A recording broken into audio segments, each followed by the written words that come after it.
আপনি যদি আপনার জীবনে কখনো একটা নির্দোষ মানুষকে দোষী বলেন, লোকটার আসলে কোনো দোষ নাই, কেউ একজন ফেসবুকে তার নামে একটা বদনাম উঠাই দিছে, আপনিও সেটা শেয়ার করে তার বদনামি করছেন, তাহলে এটা কি তার প্রতি সুবিচার হলো না অবিচার হলো? এই অবিচারটা আমাদের দ্বারা হয় কি হয় না? হয়।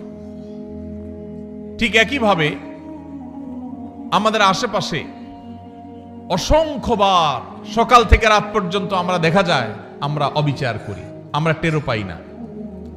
আল্লাহ রাব্বুল আলামিন আমাদেরকে বারবার করে বলেছেন, ইমানদার কখনো অবিচারকারী হতে পারে না, ইমানদার কখনো ন্যায় ভ্রষ্ট কাজ করতে পারে না, ইমানদারকে ন্যায়সঙ্গত আচরণ করতে হয়, কখনো ন্যায় থেকে সে সরতে পারে না। আপনি দোকানদার মানুষ, আপনি মুদি দোকানদারি করেন, কাস্টমারকে দেশি মসুর ডাল দেওয়ার কথা বলে সাথে ইন্ডিয়ান মশারি মিশিয়ে দিলেন, এটা কি তার প্রতি সুবিচার করলেন না অবিচার করলেন?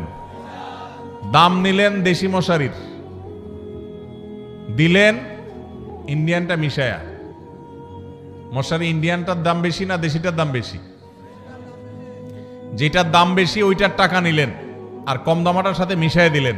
ন্যায় বিচার হলো না অবিচার হলো? তার যা হক সেটা দেয়া হয়েছে না নষ্ট করা হয়েছে? ভাইরা আমার, আপনি কাস্টমার, দোকানদার না। টাকা একটা ছিঁড়ে গেছে, টাকা ছিঁড়লে টাকার মান কমে না। বাংলাদেশ ব্যাংকের নিয়ম অনুযায়ী, দেশের প্রচলিত আইন অনুযায়ী কোনো টাকা ছিঁড়লে ওইটার মান কমে যায় না। কিন্তু যেভাবেই হোক আমাদের সমাজে কারোর কাছে ছেঁড়া টাকা থাকলে সে ওই টাকা চালাইতে খবর আছে, কারণ কেউ ছেঁড়া টাকা নিতে চায় না।